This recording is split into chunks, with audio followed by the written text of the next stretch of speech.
Monday to Friday, party mode activate. I just want to be late. I just want to party.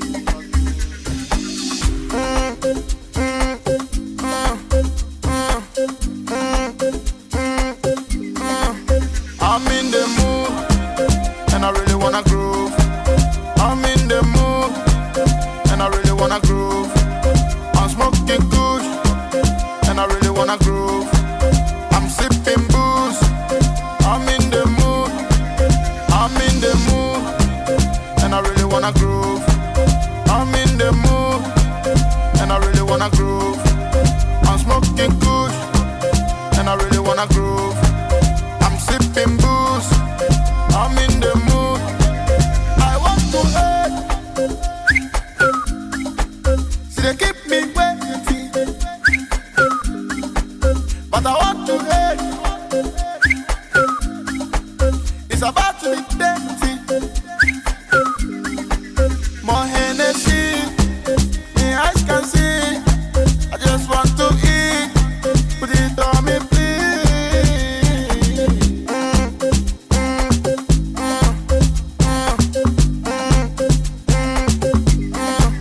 I'm in the mood, and I really wanna groove.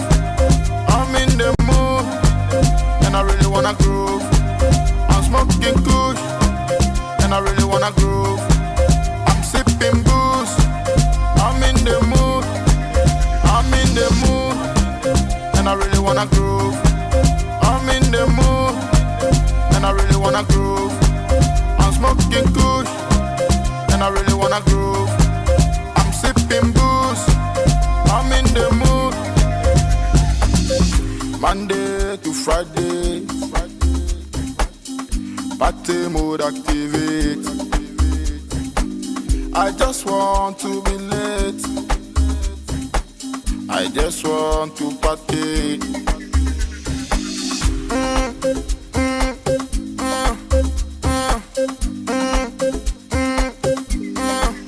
I'm in the mood, and I really wanna groove. I'm in the mood, and I really wanna groove. I'm smoking kush, and I really wanna groove. I'm sipping booze. I'm in the mood, I'm in the mood, and I really wanna groove. I'm in the mood, and I really wanna groove. I'm smoking kush, and I really wanna groove. I'm sipping booze. I'm in the mood, I'm in the mood.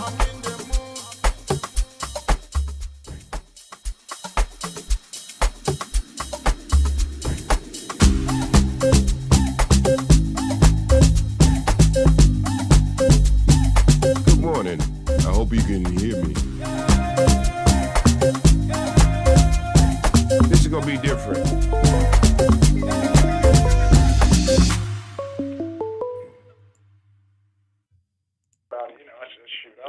Good morning. That's good. Yeah, what you got going this morning? I got my shoes shiny, got my shirt crisp, and I'm ready to go. Cool in the game. Medicine, all gifts from the ocean, all gone. Time is running out to protect our oceans. And without our love, everything the oceans provide can and will disappear. It's our choice. Love it or lose it. Help protect our oceans. Visit World Wildlife Fund at wwf.org/love. When I was younger, I may have did some stupid things, even committed some crimes, but I'm not a criminal. I work for youth advocate programs, yeah. I was Tamani's advocate, helping him stay out of jail, stay in the neighborhood, and get a job. As a little kid, I experienced trauma and I acted out. Made some mistakes, but I'm not a mistake. As Jalen's YAP advocate, I'm always here for her. YAP is a community-based alternative to youth incarceration and neighborhood violence. Youth advocate programs. Learn how at yapinc.org. 1450 WOL, Washington, D.C. 95.9 W240DJ, WMMJ HD3, WPCJ-FM HD3, and worldwide at WOLDCnews.com. The views and opinions of the following show do not necessarily reflect the views and opinions of News Talk 1450 WOL, Radio 1 Incorporated, or their management.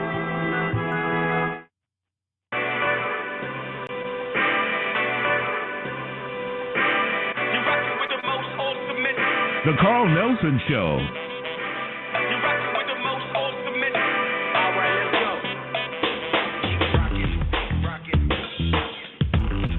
Testing 1, 2, 3. Testing 1, 2, 3. Testing 1, 2, 3. Testing 1, 2, 1, 2, 3. I hope you can hear me loud. If you can hear me loud and clear, go ahead and. Well, I don't have my monitor. Grand Rising, family. Thanks for starting your Thursday with us. Later, former football player and movie star Fred the Hammer Williamson will report to our classroom. Fred played in the first Super Bowl, actually played with the Chiefs, and also starred in several action movies. Before Fred, eugenics expert Dr. Chantella Sherman will join us. Prior to Dr. Sherman, reparations advocate Cam Howard will provide us with a reparations update. And momentarily, we're going to speak with Brother Eskia out in L.A. and get an update on what our younger folks are doing. But let me say good morning to Kevin first. Grand Rising, Kevin. Good morning, Carl Nelson, man. Whether you have your coffee black or with your shaving cream, this is a great way. It is a great day. Once you're here, it's a great day. But you know what's going to be interesting, Kevin? Later we're going to speak with the Hammer, Fred Williamson. Right. And when you think of the black exploitation movies, you just wonder how all those egos fit in the same room. We're talking about he worked with Jim Kelly and Jim Brown. Yep, the original gangsters. That was a great flick, man. Fred Williamson was it Fred Williamson that was with Raquel Welch, or was that that was Jim Brown? Oh, okay. Yeah. But they used to hang out with all of the most beautiful actresses and everything, man. Fred Williamson was so cool. Yeah, he was a cool one, because he came through in an era where you played in the NFL, and then some of you moved into movie business. Bernie Casey was one, and of course we all know Jim Brown played football and then went into action movies. But the black exploitation movies, they were action movies. They weren't kind of like the other kinds that made us look bad. Their movies we were all conquering, if you will. We whooped. We overcame in those action movies. So it was just a little different from the other ones. It's sort of exploitive, if you will. Well, yeah. It kept it out of the the Oscars actually by calling it blaxploitation, but it wasn't called blaxploitation during the era that they were running. They were action, like you said. They were movies that we wanted to see, and maybe the scripts were a little bit simple. It was always after the man. We're gonna get the man. Right. Even Shaft. You're gonna throw Shaft in there as well. Man, I think Shaft began to change it a little bit when it had a better soundtrack. Yeah. And who was the brother that directed it? Gordon Parks. Was it Gordon Parks? Somebody out there check us on that. Yeah, Gordon Parks. That's right, man. He was a great director, and so even though it was during the blaxploitation era, Shaft kind of stood out above all of those. And then some of the Pam Grier stuff began to change direction a little bit. But Fred Williamson, he still will go down in history as the guy that got us all started and gave us hope, gave us a new hero to look at. And sure did. Let me ask you: do you think that's what's missing for our young people these days? Even though it was fiction, we could say, hey, look, Jim Kelly, Three the Hard Way, for example. Three the Hard Way. Yeah, that was great with Jim Kelly. He never played football, did he? And not to my knowledge. He may have. I'm not quite sure. Yeah, but to answer your question, I think that if the youth of today had heroes to look up to, I've always believed in art. I've always believed in the power of storytelling. I've always believed in the ability to raise your vibration by by looking at images that transcend where you might be in life. You know, you might feel that you're down and out, but you can look up at a movie at the hero and shout at the hero, yeah, get him, you know. You know, it's funny that you say that, Kevin, because when those movies came out, you always went to the theater to get that audience participation. You know, that's right. There's something about us when we go to the movies, man. We were talking back to the characters. We talk about get him, shoot him. Hey, he's there. You know, as if they can hear. Look out! Look behind you. This is live on the radio station. I'll be coming on in about 2 minutes. The beauty of our era, man. The beauty of being in a mostly black audience. Oh yeah. Oh yeah. Man, are you kidding me? Somebody would tell a joke that was inappropriate sometimes. Yeah. Everybody would break out laughing. You'd almost miss the scene because of that. Something about. But you know, if you go to a predominantly movie with white folks, they sit in there all demure and absorbing the movie. But our folks like to participate. They'll go get the manager. Yeah, you're tossed out, right? I tell you what, it's 6 after the top. Let's bring in a brother Skia, see if he remembers those black exploitation movies. Grand Rising, brother Skia. Hold tab. Assalamu alaikum. Y'all will be ashamed of yourself this morning. I know some of them guys y'all talking about, and y'all forget about Jim Kelly. Was taught by Steve Muhammad out of the Nation of Islam. He was? Yes, he was. You know, we started that Kempo. You know what I'm saying? The art of fighting. Yes, he was one of Brother Steve Muhammad's students, and so yeah. And Richard Roundtree. You mean martial arts? Yes, sir. Kenpo is the style of art. Yeah. And so BKF, you know, Steve Muhammad and his brother started that style, Black Karate Federation. But anyway, then you want to talk about Shaft. Well, Shaft had to take it up a notch. I mean, you can't have the Godfather, Moses himself, Isaac Hayes make that kind of music, and then you have a exploitation feel. But anyway, Scott, I got my shoes shining, got my shirt crisp and white. Yeah, I remember a lot of them films, man. And yeah, you believe it or not, they remade Shaft with Samuel Jackson a couple times. Let me say 1, 2, 3. I think they're on their third. And so some of these. But what did you think of the Samuel Jackson version compared to Richard Roundtree? Well, you know, Samuel Jackson go make it a little more slick. Shaft was a little more smooth. He was a ladies' man. Sam was a little more slick. I like the first two. Matter of fact, I like number 1 and I like number 3. That's when the father and son came together. You know, we lost. Yeah, Richard Roundtree. They brought Richard Roundtree back. Yeah. Yeah, we lost. So they had 3 generations. And so we lost my brother, Richard Roundtree, I think it was last year. And I met him through another friend, Friends of Distinction, Harry Elston. And, you know, he just told me about the business when I first got into the business. So, yeah, I know. You know, Jim Brown used to manage the Friends of Distinction. Yes. Harry Elston's still alive. Two of the cast, the original cast, is still alive. You know, the first guy, he had an overdose, and but the 2 of them, me and Harry talks. Matter of fact, I got him getting into fasting and everything. This is my second day of fasting, Carl. So I got Mr. Elston, you know, getting ready to get himself in fasting and going the natural way with Dr. Africa and Dr. Goss. Oh wow! So what are you taking, Brother Skia? I take the CKLS. I take Freedom. I take CFU. I've been taking that for 40 years, Carl. Matter of fact, I used to be a distributor of that. And you know, I studied under Dr. Goss, and when you used to have Dr. Sabe, he used to have us down to his office down on Los Angeles and Venice. And I used to go down there and listen to him, and he, you know, opened us up to a lot of stuff. So I, you know, touch base with a lot of these guys because, you know, I'm out there in the street being an advocate way before I started doing with the young people on the radio, on the internet. And so, how long is this fast for, Askia? How long are you fasting for? What was that again? How long will this fast be? This one would be 2 weeks. I usually go a month. You know, me being a Muslim, they eat at nighttime, but I just do strictly water. I don't do any food. Sometimes I go up to a month. When I go up to the month, I get down to about 175 pounds. My weight, walking around weight is around about 200. I say it's 216. I'm 6 feet and a half. So, but I like to get down to about 185 and stay there. That's my true weight when I used to box.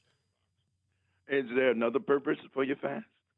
It's spiritual too, because it makes you remind of people who are not, especially with Ramadan, it makes you remember that people are out there who don't have, may eat once a week, might eat once a day. So I'm on once a day anyway, but it makes you humble yourself to people who have less. Yeah, fascinating. Yeah, it's pretty deep. SK, no fruits? No fruits, no nothing. No, I'm strictly watered. I mean, one of the things I found out is like when I come off my water fast, that is the first thing I do. I do the liquid thing. I don't do no solids. So I'm doing strictly liquid. And then if it's not liquid enough, I put it in the blender and make sure it get down to like baby food almost. And then it just be like a smoothie or something like that. That's when I'm coming off. I don't do solid food for sometimes up to a week. And then I start putting solids like brown rice and stuff like that and other things like that. But you want to, when you come off water fast, you want to start off with liquids. You don't want to start putting harsh foods back in your body. And I usually do CKLS different, Carl. I know you take it yourself. I do what I call, I got people doing the 5, 4, 3, 2, 1. You do 5 pills the first day, 4 pills the next day, and 3 the next day, and 2 until you get down to 1. And then you are really pretty much cleansed out, because CKLS is not a laxative, it's a cleanser.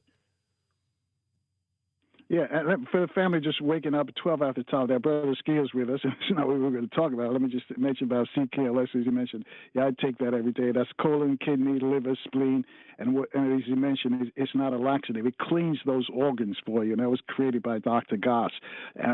Funny you mentioned CKLS and Dr. Goss. They're having a conversation about Dr. Goss just yesterday afternoon. Dr. Goss was the preeminent holistic doctor in the entire country. Many of the people now practicing, naturopathic doctors, they were all his students. I didn't find that out until later, but Dr. Goss would have loved you, Brother Eskia and Dick Gregory, because, and Dr. Sabi, because they did that kind of fast themselves. Sabi, he didn't even do water. He did air. So yeah, they'd appreciate what you're doing. Well, gentlemen, I got one question for both of you then. So what's more important then, cleansing or detoxing? Or does you are detoxing when you are cleansing, because that's what it's doing. It's doing the colon, liver, and the spleen, and kidneys. These are the viable organs in your body that purify your blood, your nutrients that come through your body, and everything. So when you do it that way, you're putting your body back in what you call a natural state. Because when I do my cleanse, within 45 minutes or hour, every time I eat anything or drink anything, I'm going to the bathroom. That's when you know you're clicking right. You think about, for you people got children out there, when you feed that child, that first child, that diaper go get real dirty in about 30 minutes, 40 minutes. And so what you got to understand about this is, the most important thing about this is you wouldn't eat food off a dirty plate. And we cleanse ourselves. That's number one. We cleanse ourselves just like when you use your grill outside, you barbecue and stuff, it builds up that grease and that crud on it. It don't even put marks on your meat or your vegetables, whatever you're trying to barbecue. So you have to clean that thing off. So that same stuff is inside your system. It's in the walls of your system. And a lot of time when you have, like, ladies don't go to the bathroom like sometimes to 2 or 3 days and sometimes once a week. And they think that's normal because they're only talking to ladies. But I tell ladies, your body works the same way as guys. When you fill up a glass with water, you cannot put anything else in that glass until one thing. You got to empty it out. So you ain't emptying your body out. That's where a lot of our sickness come. 90% of our sickness come from our guts. I got to ask you this, though, because I did that cleanse with the olive oil. I did it once. Yeah. and I just couldn't come to do it again. I was burping olive oil for like 2-3 days. So why do you do it so often? Because you're already clean. I take it you're not putting meat back in your body, because after that you wouldn't want to defile your body after cleansing it. So why do you do it so often? Because the elements, Carl, even though that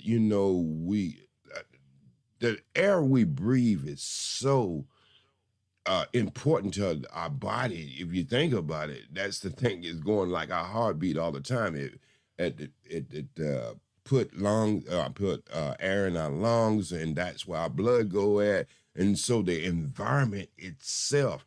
And then you got to understand, eating vegetables, as Dr. Saber used to also say, Mr. Nelson, that a lot of vegetables that we eat are hybrids. And we're in the North, so we're in the West, so I eat some of them same hybrid vegetables, and you have to cleanse them out too. Because always people think about cleansing, they'll think about the acid meat you eat. But you got to understand, a hybrid vegetable could be just as worse as a piece of hybrid meat. So, Mr. Askia Muhammad, what about exercise? Are you exercising, meditating, or practicing any form of body movement during your cleanse detox? Most important, I'm glad you say that, and I don't want to beat my chest too hard, but I'm still playing with them youngsters basketball, and I got crossovers and overhand, and they call me the sniper on the court. Now, I ain't gonna be trying to go in the middle, because they'll trip you up because they get mad at you, but you pass me that ball, they're going through that net. It's like a magnet to it. They call me the sniper. But I have a 10-minute exercise routine, and this is what I tell everybody. You got 24 hours in a day. And if you can give yourself 10 minutes, stop wasting your money going to the gym. Now, if that's what motivates you to go to the gym, go there. But I think gyms are nothing but meat package. People that are halfway naked, or they got their clothes so tight they can't even breathe, and you seeing everything through their clothes. So I tell them, work out with a chair at home, 10 minutes, right? And I tell everybody, while you fasting, you're talking about the meditation part, get you some baking soda. Now, I got this from Dick Gregory now. You get you some baking soda, you get you about 2 to 3 boxes of baking soda, and you sit in that baking soda bath, and that's when you start tuning yourself into your God spirit. Wait, so baking you take soda? a bath in baking soda? Oh, yes, I do. I like it better than it'll come to me. I'm getting old, so I have these things clicking in my mind. Epsom salt. Yeah, so I like baking soda better. Dick Gregory used to like the guys who played sport and couldn't pass the drug test before marijuana. I don't know what the league do now, but they couldn't pass the test. Dick Gregory actually used to put them in 5 boxes of baking soda and let them soak there for about an hour, and they could pass the test. That is so true. I know personally. I know one former NBA player had a big contract coming up with the Clippers, and in fact, he called us to try to get in touch with Greg. So we did. Greg flew out because he had to take that test, because everybody knew he was a weed head. And Greg put him in that bath. I didn't know what he put in. Thanks for telling me, it was baking soda. And he came out and took the drug test and passed it and signed a big contract and gave Greg a check for helping him do it. You're correct on that. But I know directly one of them, in the former NBA player who did that with Dick Gregory. Interesting. Well, thanks for sharing that with us, Askia Muhammad, about the cleansing. One more thing before you go, because I know you like to go and get the people ready. But before you go, one of the things I want y'all to understand, a lot of these guys I talk about, as well as Carl, I worked in the movie industry, and I'm just an advocate of what I do now. I'm a servant of the people now. But a lot of these guys, Dick Gregory helped me with my divorce. I mean, a lot of these guys that y'all talk about on the radio station, I have like Richard Roundtree. Richard Roundtree helped Mr. Elson move, because Mr. Roundtree and Harry Elson was like brothers. And you got to understand that RCA Records, other than Ray Charles, the Friends of Distinction, was the biggest top act they had.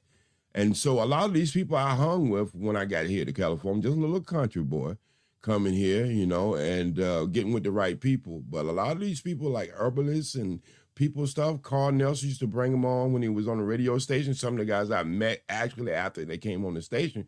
But when it comes to Dick Gregory, you know, I know Dick Gregory, Jose William, all them people back in the day. I used to fix Jose William, and he used to get drunk and wreck his car.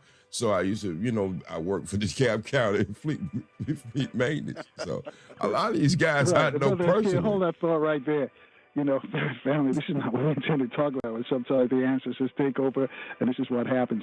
But anyway, we'll talk to Brother Askia. Find out what some of our young people are doing next.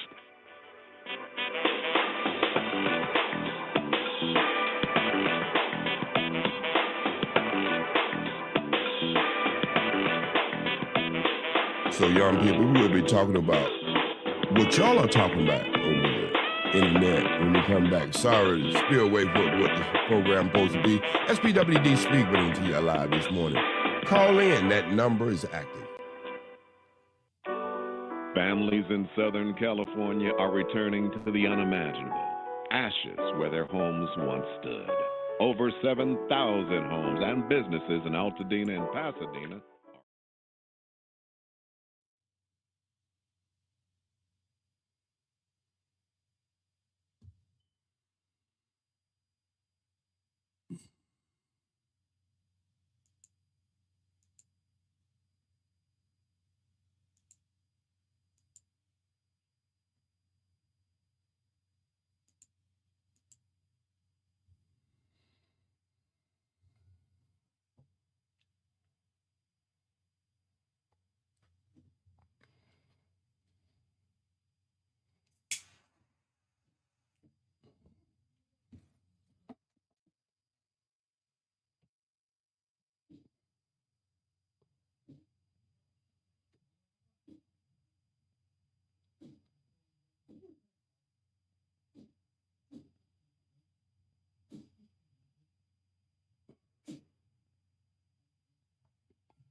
Andrea, take your medicine, please.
About the fasting, but Brother Skid, do you have these conversations with those youngsters that you talk to? Do you have these conversations about fasting and taking care of their bodies? Yes, I do. And a lot of the brothers, believe it or not, they was fasting before I got to them. But what happened is you remember when you was talking about you did the 60 KLS thing and you couldn't do it Yeah, because you was took the oil just olive oil. had you Yeah, olive oil had you bubbling. He got that pure olive oil, that olive oil that you used to put on you back in the day to bless you. But anyway, these brothers could, when I taught them, introduced them to the Dr. Gauss fasting and how he did it with CKLS, I even went a little further. So for the people who can't hold that all down, what I did was, like, I know you're told not to eat, but I told them to eat raw vegetables and make a salad and put that all with some Italian dressing, the dry kind, the Italian spices, or either put it in a smoothie with fruit to get that all down. And that's the only days you'll be eating for that first day with the 5, 4, 3, 2, 1, because that's how I do it. And some of the brothers, that was able to hold that all down, that 16 ounces down, by doing it that way. wow. And if you're doing that fast, make sure, especially for the first day, make sure you're staying home or staying close to the bathroom. Yes. Yes. I do it on a Sunday because I figured I'll just watch football all day long. It's one of the good things about living on the West Coast. The football starts early, like 9 o'clock in the morning, or it's actually 8 the pregame, and goes all the way through at 9 o'clock at night. So that's when I did the fast. But I got to tell you, Brother Skate, it was rough. I don't know how. I just mentally can't just get to do it a second time. But you can, Carl. We're gonna have to talk about that. We're gonna have to talk about it. I'm gonna show you how to get that all down. And you better have some good incense and some good spray in your bathroom too, because you're gonna be like, I'd be damn what coming out of you. Yeah, well, Dr. Goss told you what to expect, and he was correct. All this food that hamburger you ate when you were 4 years old, it's still that beef was stuck in your stomach, in the walls of your stomach for 15 to 20 years. Yeah.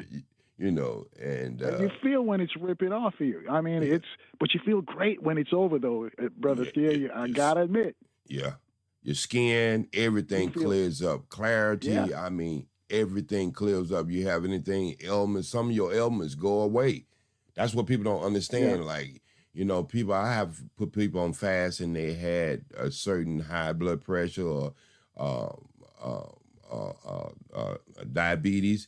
And when they done it, their scores go get better and everything. And some of them have totally reversed just doing fasting.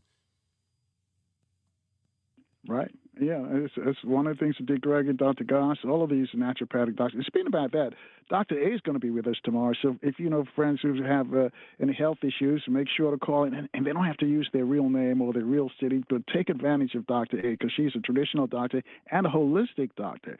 So you get both perspectives of what you want to do. She'll run it down to you. But as I mentioned, Brother Skate, 28 after the top there. Mark in Baltimore has a question for you. He's on line 2. Grand Rising, Mark, you're on with Brother Skate. Yes, good morning, everyone. By the way, I hope everyone had a meaningful President's Day holiday observance yesterday. Thank you. Brother Skier, I wanted to ask, when one goes on a water fast, seriously, what type of water should they be using? Should they be using water that is safe to drink from the spigot in the kitchen sink, or should they be using bottled water, or should they be using another kind of water, electrolytes or something like that?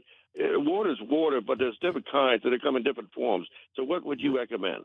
Well, a lot of people, I tell them the best water for me. Now, this is just for me, and we people who are into herbals and herbals, we have debates about this. I like distilled water.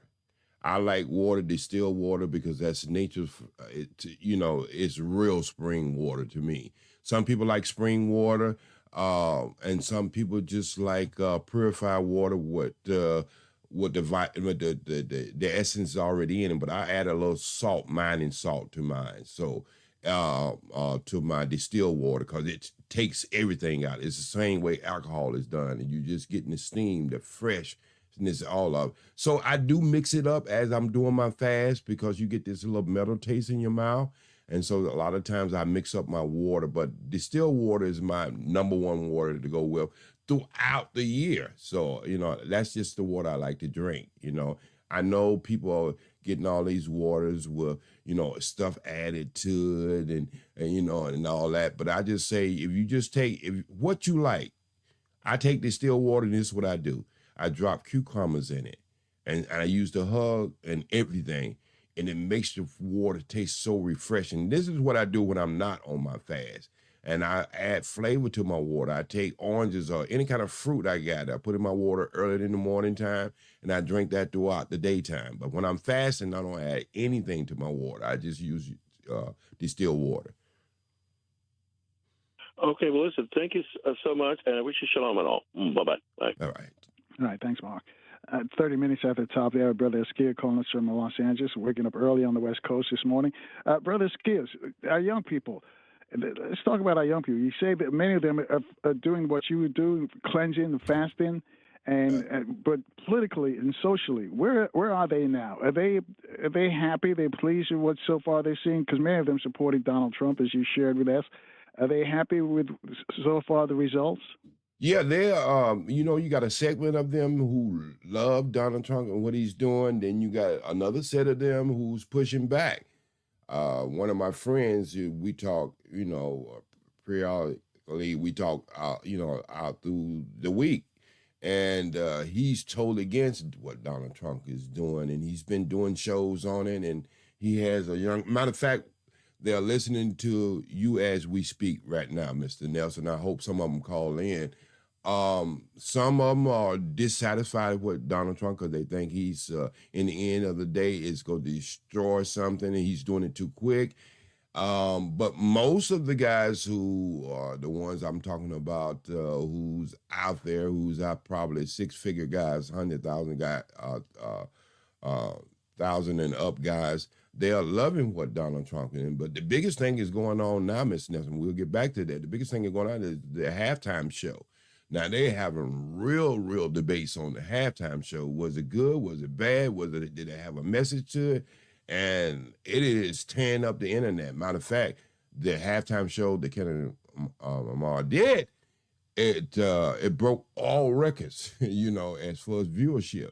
And so, and it's still climbing even there. I think it's up to something like 60-something million views now. I think it was like 100 and something, 130 or something like that. So there's really discussion about, and this is what I'm talking about, the young generation. They do things a little different, just like we wasn't connected to our parents, and they hear the message, they see the message, and a lot of people just said it wasn't, like they thought it should be. And this is the older people, and there's some of the people who were looking for girls to get on the stage and be halfway naked, and what they always do with these Super Bowl halves. So they really enjoyed the message that was in there, because there's some deep in there. And some went across my head, and I had to go back and listen to some of these young guys and break it down to me. What was that message of that halftime show?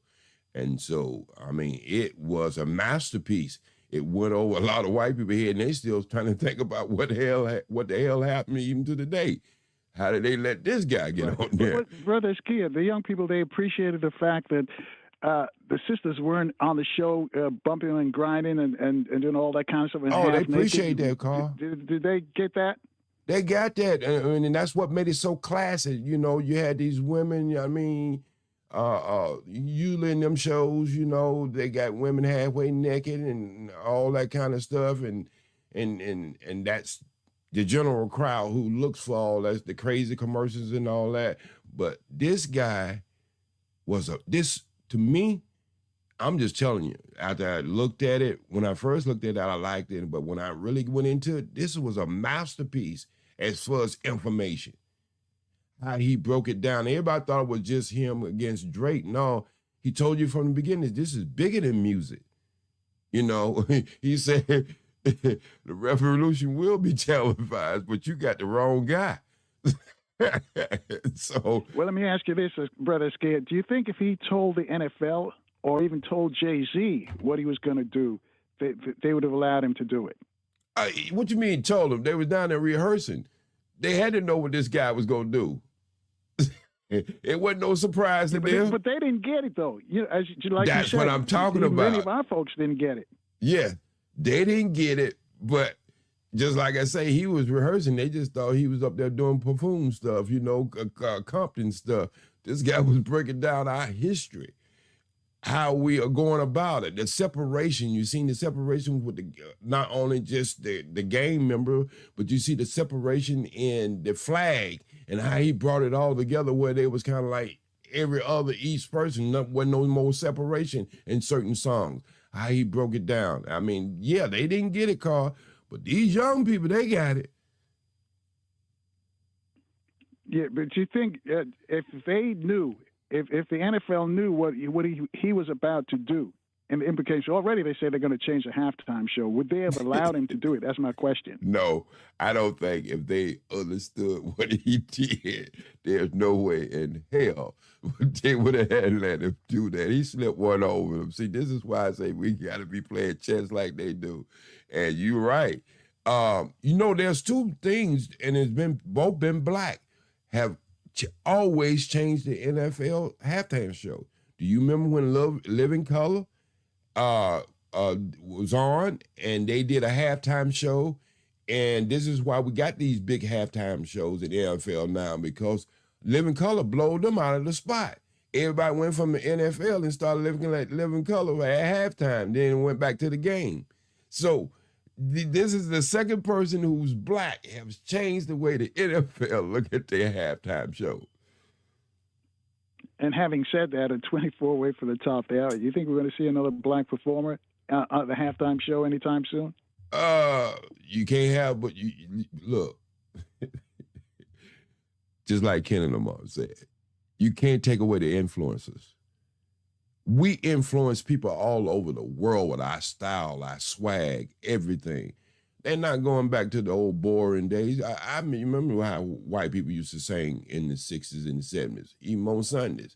Their quartets and all the barbershop quartets, all of them sound like Bowser. I mean, we changed the way people, even country music, sing today, Carl. So if you look at everything, we influence everything, but we just can't put it together where we can get paid for every time somebody use something that we do, because we give it to the world free. So no, they'll never go back to the boring. And now I'm not saying they're not going to go out there and get some Caspers and put them on there, but you got to understand, everybody likes our swag. That's right. They like 23 away from the top there. They like our swag. They just don't like our color. So these young brothers that you talk to in the chat rooms, is that something they discuss? How to stop people from appropriating our culture, or even find a way to monetize our culture? Is that something they talk about? Most certainly. That's what it is. Hold your response. Hold your response, Brother Eskia. I'll let you respond to that when we get back. And family, you too can join our conversation with Brother Eskia. Hit us up at 800-450-7876, and we'll take your calls next.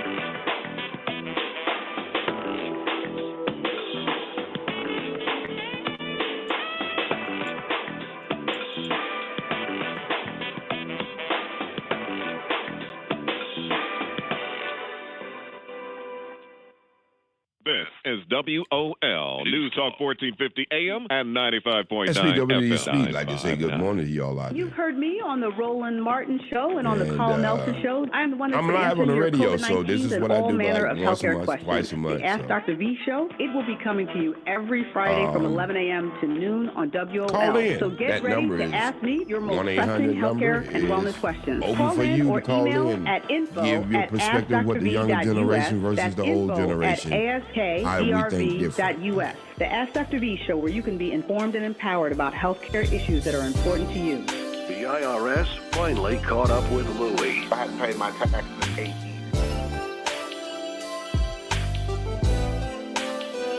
I think I'm going to be on for another 20 minutes tops. So y'all call on in. I know that y'all got some things y'all want older people to know.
If you owe back taxes, have years of unfiled tax returns, under audit, haven't waived your bank levy, or finally just want to sleep better, business and personal, call the experts at Republic Tax Relief while there's still time. A+ rated by the Better Business Bureau. It's tough. This veteran-owned company has the fight you need to take on the IRS. Don't go at it alone. The call is free. Call their hotline number now. 800-246-1923. That's 800-246-1923. Find out if you qualify today. Call 800-246-1923 or go to republictaxrelief.com. At Charmin, we heard you shouldn't talk about going to the bathroom in public, so we decided to sing about it. Light a candle, pour some wine. Grab a roll, the soft kind for a little me time. Charmin Ultra Soft Smooth Hair. Wavy edges for my rear. So let the softness caress your soul. Just relax, you're on a roll. Let her in. Charmin Ultra Soft Smooth Hair. Charmin Ultra Soft Smooth Hair has the same softness you love. Now with wavy edges and hair better than the leading one-ply brand. Enjoy the go with Charmin.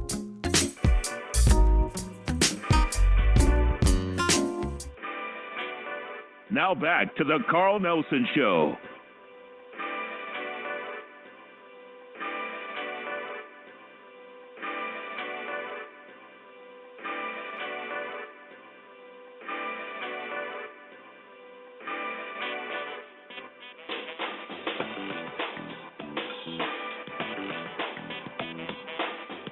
And Grand Rising family, thanks for waking up with us on this Tuesday morning, 18 minutes away from the top of the hour with Brother Askia Muhammad. Brother Askia works with our young people out in L.A. Before we go back to him, just want to remind you, coming up later this morning, we're going to speak with former football player and movie star Fred the Hammer Williamson.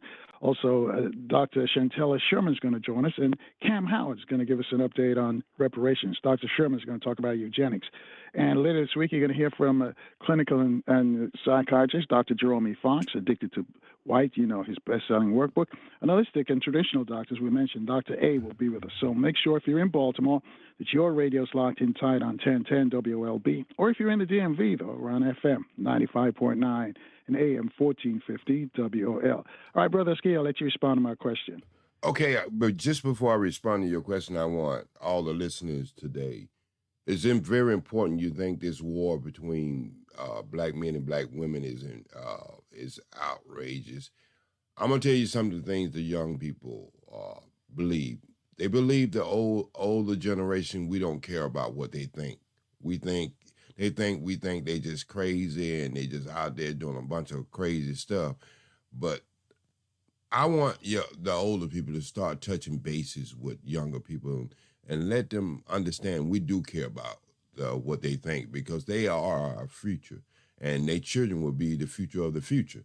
And so we need to get that in check. Mr. Nelson, and the second thing I want to say before I answer. But let them know we do care about them, because that's our future. We still family, you know. We care about them.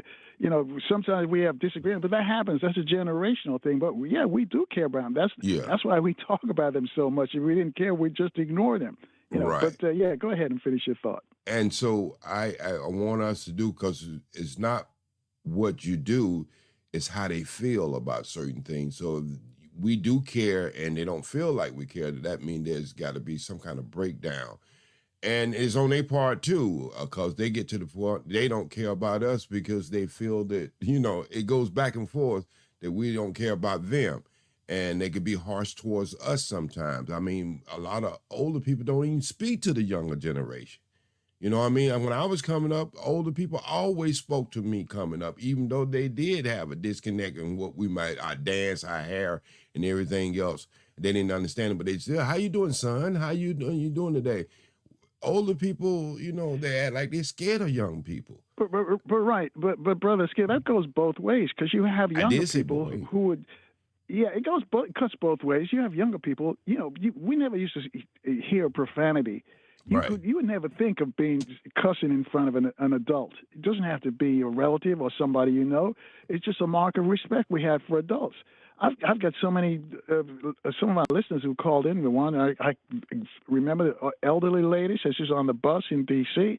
These youngsters are cutting up and just cussing, and she told them, you know, to watch their language, and they went off on her and called the B word and all of that, you old B, and you know, so she moved to the front of the bus. So it works both ways. We've got to start respecting our elders.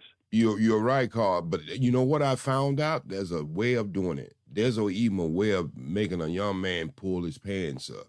You know what I usually do when I see things or I hear things, and I do a lot of public transportation because I just like to touch the people. I like to ride the trains. I like to ride the bus. Like just yesterday, I was having a conversation with an older lady who was getting ready to do something real bad. She was homeless. She was riding the bus because a lot of homeless people ride the bus in California. And I was talking to her about some of the greats and stuff. And even though there were young kids around about 2:30 when they get out of school on the bus, you know, the bus got silent because my voice throws. And I do that sometimes to talk loud so they can hear what I'm talking about. And a lot of times I'll be talking about something they conduct that they be doing in public, but not pointing my fingers at anyone. And sometimes that conduct changes, or they start listening, or they get quiet. But when you say something to them personal, they take that as a personal attack. And I say that's kind of tacky because they don't think the way we used to think when we came up, how you go back and change in bad behavior. Sometimes you just, like I say, you got to understand who you're dealing with and how to conversate and how to get the results you want. And so, yeah, if you tell a young person, if a young man get on the bus and I'm like, man, you know you better pull them pants up. Look, I might be in a fight, get shot or anything, but if I start talking about it used to be a time when black people dressed, man, I don't care how poor we was, nobody know how our life at home would be. We would be so clean in public, and man, we'd have them slacks on, white shirts on and stuff like that. And see, sometimes you see a young man pulling his pants up, bro, just for me talking like that to someone else. So we got to learn how to get to the ear, because in the end of the day, Mr. Nelson, we want to change the behavior. We want to change. We want a better outcome. So that's what we have to do, how we do that approach. So what's the technique that you use? That is the technique I use. Like just yesterday, this was a great example.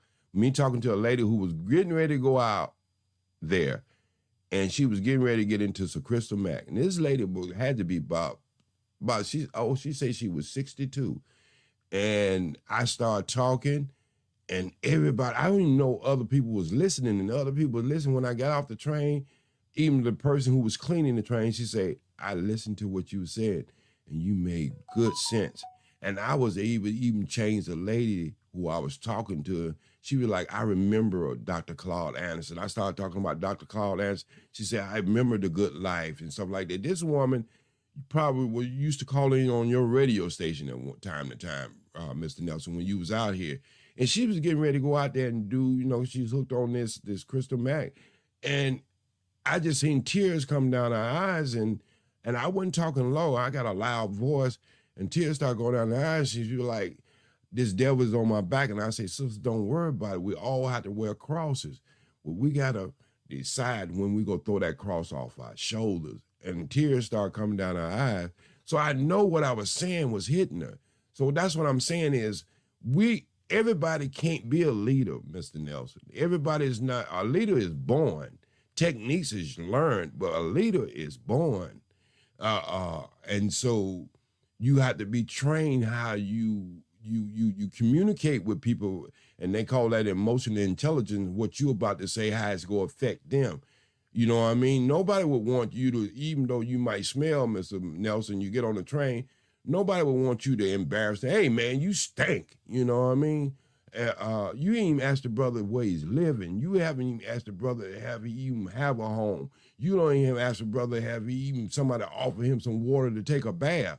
So we have to be very careful, not just old people, young people. I mean, everybody, especially in our community, how we use emotional intelligence, how we talk to people, how we communicate with people. Now, we can communicate with our family in one way, but when you meet a perfectly stranger, you don't know anything about them from a can of paint. And sometimes you could say the wrong thing to a person who's been living on the street for a year or something and probably haven't seen no water, not even to drink. And so we have to be very careful how we communicate with people just in general. All right, 10 away from the top there. Our family just waking up. I guess his brother Askia Muhammad. Brother Askia works with our young people out in L.A. And a question, real life question for you then, Brother Askia. The elderly sister who's on the bus and these youngsters are just playing the fool, cutting up, cussing, and and she checked them and they call it the old B word, and and so she got up and moved to the front of the bus. Should she have approached them differently? What would have made, in your estimation, what would have been more effective that she talked to those youngsters that would, make them chill? Well, like, I've been in occasions like that. I even had a gangster wanting to get up and thought he could whoop my ass, excuse my English. And after I got down and talked to that brother, I looked at that brother. Once he went off, I look at that brother, I say, look at me and look at you. I'm not your enemy. You got more vitriol and coming at me like that, and you get on the street and somebody was to do some police or something like that, I'm gonna be the first one, not only go film it, but I'm gonna say something to the police to try to save your life. So sometimes it's the communication after the mishap happened. But walking away, believe it or not, her walking away, there's no blueprint with this, Mr. Nelson. Her walking away could have brought some sorrow even in the person who called her the OB. One of them friends could have said, you know what, you were wrong when you did that. You know what I mean? You never know. Sometimes the influencers, especially when it comes to our children who don't have the same upbringing that me and you, Mr. Nelson, might have had, sometimes things don't hit them till after they did something. Just like when you do a crime and you get caught and you thought about it. That don't mean just because she got up and she walked away, her words was not important. That don't mean her word went to the wayside. You don't know how it might have affected that person who you even called her that. How he probably prayed and asked for forgiveness or whatever. So a lot of times we judge things on the situations, but we don't, the aftermath after a situation, we don't know how it affect both people. And I would hope that the lady who did that, she did the right thing. She just didn't communicate at that moment the way I would have, and maybe it wasn't for her to do it that way, but we never know the effect it has on our people when we walk away from a situation.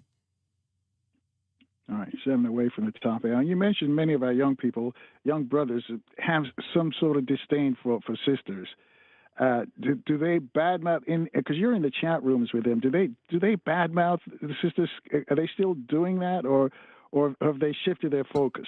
If their sisters get out of pocket, they do. See, this is one thing about the new generation. They believe in 3 things: men should be leaders, providers, and protection. I can't provide for a loudmouth woman who's going to sit there and combat me all day long when I come in from work, or I'm just in general trying to get to know you. You know, they got little short clips where, a man walk up to a woman, hey, sister, and she would like turn around. Why are you talking to me? I'm married. And you know what I mean? No, I ain't got, I don't. And the man trying to show her that she has a flat tie. And then she turns around and says, can you help me? And then he just walk away. And this is what we don't want the brothers to do, sisters. We don't never want brothers to stop looking at you where they don't want to even protect you, much less marry you. Because when the day is finished, the only person you have is us. Yeah, 6 away from the top. You mentioned in the chat room, some of our young folks, they're agreeing with Donald Trump. Some are opposed. But what about the folks, Trump's giving Elon Musk? What do they think of Elon Musk? And now he's got all our Social Security numbers. He's got all our tax returns. We haven't even seen Donald Trump's tax returns ever. He's been this is the second time around for him being president. But now he gives Elon Musk the okay to look at everybody else's taxes, and you got all our Social Security numbers. Do those young brothers who supported Donald Trump, are they in agreement with what Elon Musk is doing? Mr. Nelson, don't worry about no stuff like that. Everybody got our taxes and our Social Security number anyway. So, I mean, this is what I'm saying. they look at a lot of our conversations about why they don't like certain situations. They were like, what are you talking about? These people been having your Social Security number all this time. What are you talking about? Every time you go to the hospital, every time you do this, every time you do that, people got your Social Security number. And so why are you so focused on that? What this man gonna do with your Social Security number that the dark web is not doing with your Social Security number anyway? At least he's in front. You know who got it versus who you didn't think have it. So this is what I'm saying. There's a lot of wasted conversation when you start talking to young people like that, because they be like, look, man, everybody got your Social Security number. That's the most easy thing to find now. So what are we talking about? Let's look at the policy. Let's look at how he's cutting waste. Let's look at that. Let's talk about that. Let's don't talk about the man. See, this is why the younger generation hate these conversations with older people, because we're always talking about the person, not the policies. What is the policy doing to help our community? And this is what I tell young people. Don't get into a lot of these conversations about what really going on. Just sit back and watch. As long as you're not the target, all right. Let me jump in here 4 away from the top there. Since you're speaking about policy, Brother Skia, DEI, are they in agreement that DEI should be disbanded? Most certainly. It wasn't benefiting us in the first place. It's just like a lot of the things we did in the 60s, the Board of Education, Brown against Board of Education, civil rights, everything that don't look like us came and stepped right on our shoulder, like Dr. Claude Anderson said, and took advantage of all that. Who wrote the first civil rights bill in Florida? See, these guys know this, Carl. Y'all, I'm not you personally, but y'all can't pull this stuff over these young people. They know where this stuff came from. And so when it's starting, it don't benefit them, and it's a tool used against them, they don't want it anyway. They say get rid of, burn down the house. Look, it don't benefit us anyway, and every time it turn around, they go use our face and seem like we the one who's benefiting from it. But white women, the alphabet people. Hold that thought right there, Brother Skia, because we got to step aside for a few minutes. When we come back, though, because you talked to Mark from Anaheim, I'm sure you share with him what he's told us. He says we're heading for a civil war. Most certainly. I wonder get their reaction from that. Family, you too can join our conversation at 800-450-7876. We'll take your calls next.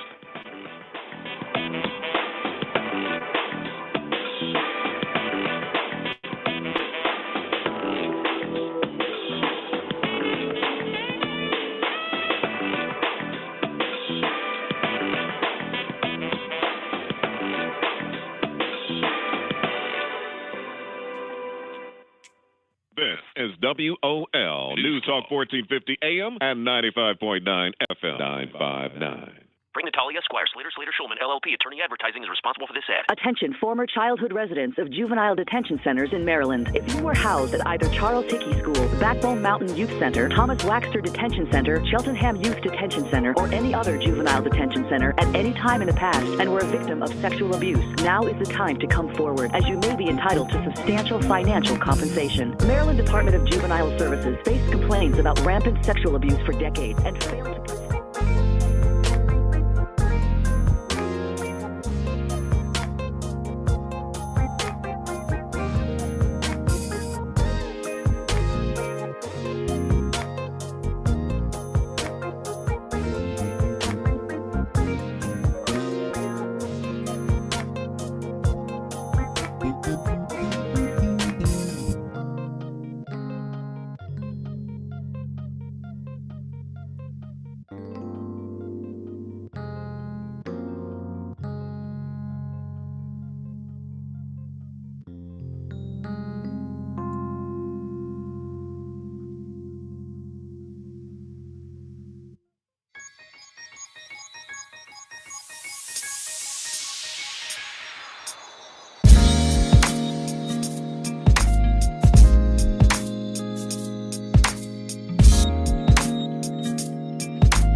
We'll be back. Call in. Please call in. 1-800-450-7876. That's where I'm at. Doing a live interview this morning.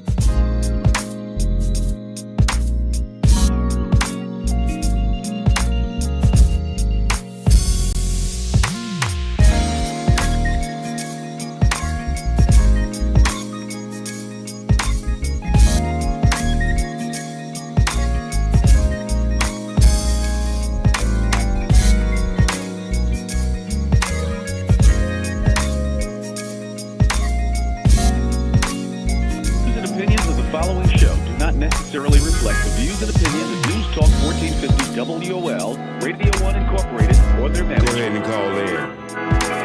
Be a friend.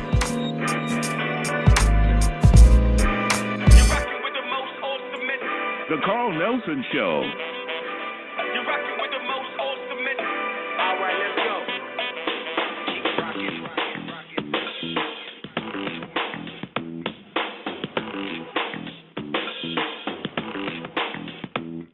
Keep rocking, rocking, rocking.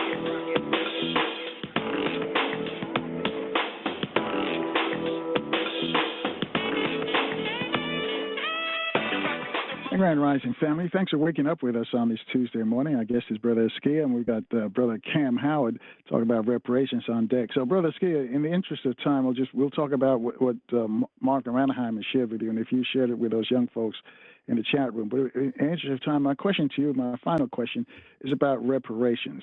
Their thoughts on reparations, these young folks that you talk to. They believe that we deserve reparation. They believe that that's something to go be on the table for a while, and they believe that we should be getting ourselves together. That should always be in the back of our heads. We should be making moves for it, but we shouldn't be banking and all in one basket. And we should be trying to get ourselves together in this time of civil war. And the Civil War, you seen that with the voting, how it came down.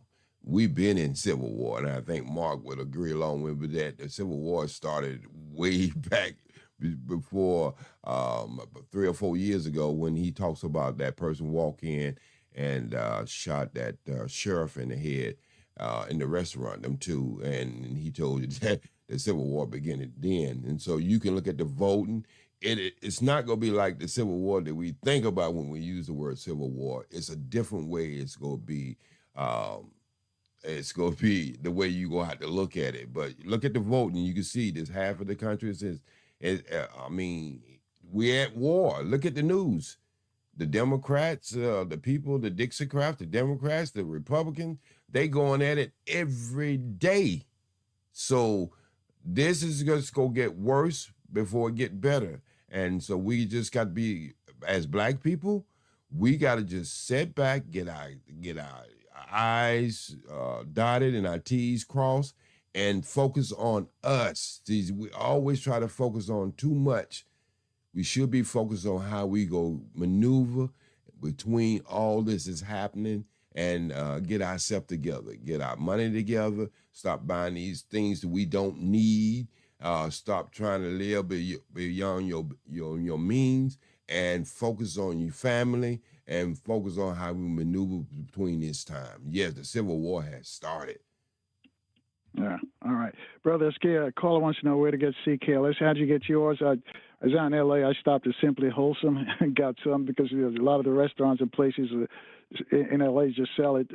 And it stands for colon, kidney, liver, spleen, family. And I take it every day. Brother Askia says he does too. I order mine online if I'm not in L.A. Where do you get yours, Brother Askia? The best place to get, because I've seen these prices on this stuff, and it's just ridiculous on some places like Amazon, eBay, and stuff like that. Go straight to the source. Go to Dr. Newbody on the internet. Newbody, I think it's .org or .com, and order straight from the source. They delivery policy is off the hook. They get it to you. You ain't got to be calling them or whatever. They sending out orders every day right here in Compton, California. And it was started by a black man. He's been running this company so long. He have made his transition, but his family have got a new building. They building on it, and they're making it look like it's something in Beverly Hills. So please, if you go order it online straight from the company, Newbody. Right. And the daughter, who's along with her brothers running the company, you're right about the new bill and talked to them the other day. In fact, she called in. She actually lives in Ghana, one of our listeners in Ghana, but she's in L.A. right now. She's getting ready to go back to Ghana. So, and if you're going to take it, family, like we always tell you, do your research. You know, don't just because me and Askia take it, colon, kidney, liver, spleen, just do some research on it before you take it. You know, that's the best recommendation I can give you. Brother Askia, thank you for sharing your thoughts with us this morning. We'll catch up with you again later. All right, and you can catch me on OG, the Ghost, JSpeed, on the internet. Come on out there, elders and older people, more seasoned people, and help me talk to these young people because they want to hear from you. They just want you to talk to them a little different. All right. Thanks, Brother Askia. Brother Askia works with our young people. He's in the chat rooms with them, and usually their ideas on politics, social ideas are really very divergent from ours. And we're trying to bridge that gap, and that's what Brother